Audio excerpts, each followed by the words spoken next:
Now, at least 160 people have been killed in central Nigeria in attacks on about 20 remote farming communities over the weekend.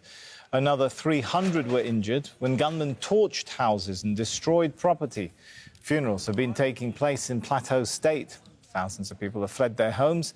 The violence is the worst in central Nigeria for 5 years.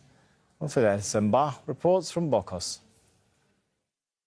This area is actually playing host to the communities that came under multiple attacks by gunmen. Most of those who are here, it's as if business is as usual. There are so many people who have relocated. The internally displaced people from the communities that came under attack, some of them are in churches, some of them are in hospital receiving treatment, and some of them have been housed by their relatives here. So beyond this city, we also stepped out of town to visit some of the communities that came under attack, and some of them were not too safe for us to get into because some of the areas were completely deserted. We didn't even find a single soul, even despite the fact that we had security operatives with us. We had to make a detour at some point because it was not too safe for us to get into some of the other villages that had come under attack.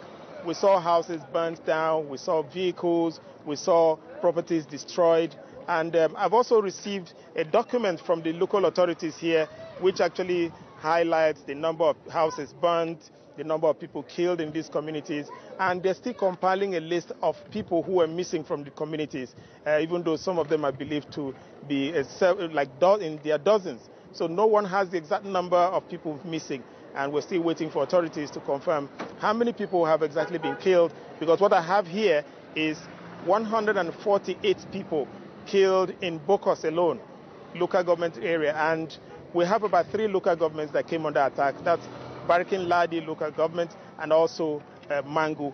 So while we're waiting for this, the Vice President, Kashim Shettima, was here earlier in the day, and he visited a place just behind me here.